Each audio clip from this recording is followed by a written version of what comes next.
Welcome to the class. In this class, we will extend our discussion of percentage increase and decrease uh, in the category of product constancy with the help of these two examples. On the right hand side of the blackboard, I have written first some of the basic concept of this percentage, and then the concept of these multiplying factors. Just to we have discussed these things in detail in the part 1 of percentage increase decrease, but just to remind you that these are the multiplying factor for corresponding percentage increase and decrease. In case if we want percentage increase to certain value or percentage decrease to certain value, we have to multiply that value with these corresponding multiplying factors. So we'll see how to use this and other concept of a percentage to solve this example. First, let's read this question. If price of a food article is increased by 25%, then by what percent its consumption has to be reduced so as to keep the monthly expenditure on the article constant? The second question is, if length of a rectangle is increased by 25%, then by what percent its width has to be decreased so as to keep the area constant? Uh, if we see the first question, that expenditure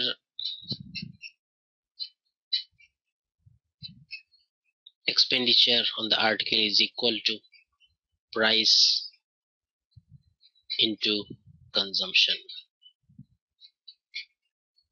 That's a very basic thing. Then if we write for the second question the formula, the area of a rectangle is equal to its length into its width or its breadth. If we look at these two formulas, we see these two formulas are similar. Expenditure is equals to price into consumption, and area of a rectangle is equal to length into breadth. So in either of the formula, two quantities are multiplied to give a third quantity, and since we have to calculate percentage increase and decrease, so these questions will be solved in similar manner. And if we see the data of the question, the price of a food article, that means the one quantity is increased by 25%, and in the second question also the length, that is one quantity, is increased by 25%. And in the first question we have to calculate the percentage decrease in consumption so as to keep the expenditure constant.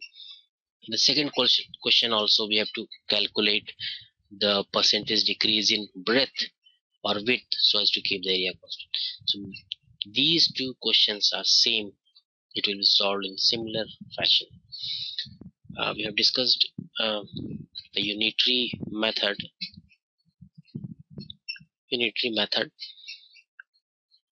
to solve questions in percentage.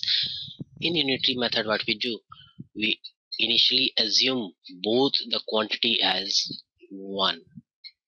So we have assumed both the quantities, either price or length or consumption or breadth, as 1. So both quantities have been assumed 1, then the area or the expenditure initially is 1.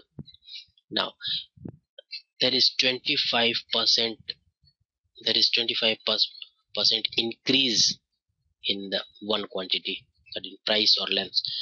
So if there is 25% increase, then it means it has to be multiplied with a corresponding multiplying factor, that is 1.25. So the new value of this quantity will become 1.25. Then this we have to calculate. Suppose this value is x, that we have to calculate, and this quantity, even after increasing and decreasing the two quantities, it is constant. So the final value of expenditure or area is 1. no change. And that's why these questions are known in the category of product constancy. So with the help of this equation, we can calculate the value of x. X will be 1 divided by 1.25. If we eliminate this decimal here, we'll get to 0. And then from 25, this is 5 and this is 4. So x will be 0.8. So from 1 it has become 0.8. So we can see the percentage decrease. Directly we can get from 1, if it has become 0.8, and obviously the percentage decreases 20. Otherwise also we can get this from formula. It is 1 minus 0.8 by 1 into 100, that is equal to 0.2 into 100, that is 20%. So there is 20% decrease in breath or consumption. Okay, we can solve this question. With the help of fraction also. That will be even easier. So in that case, if we solve this question with the help of fraction, so if we assume the quantities as 1, both the quantities as 1, as in unitary method, then the first quantity has been increased by 25%. That means if one has increased by 25%, that means one had increased by 1/4, because 25% of 1 is 1/4. So after increasing 1/4 to 1, 1 has become 1 plus 1 by 4, that is 5 by 4. 1 plus 1 by 4, that is 5 by 4. Okay, initially this expenditure or area was 1, and finally also it has to be 1. So now this quantity which was earlier 1, now we have to find out the value of this quantity. Okay, so the first quantity has become 5 by 4. So what should be the value of the second quantity, such that if you multiplied that value with 5 by 4, we get 1. So that's very easy. If 5 by 4 is multiplied with 4 by 5, then only that will become 1. So 1 has become 4 by 5. So by what fraction it has reduced? By what fraction it has reduced?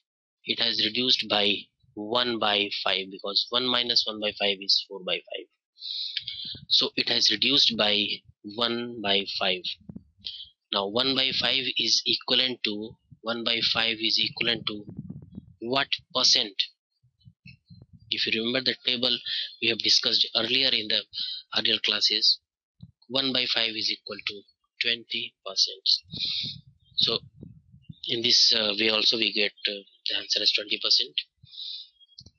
So you can see that with the help of this multiplying factor and this fraction and percentage equivalent, we can solve these questions very easily. We will see more example in the next class.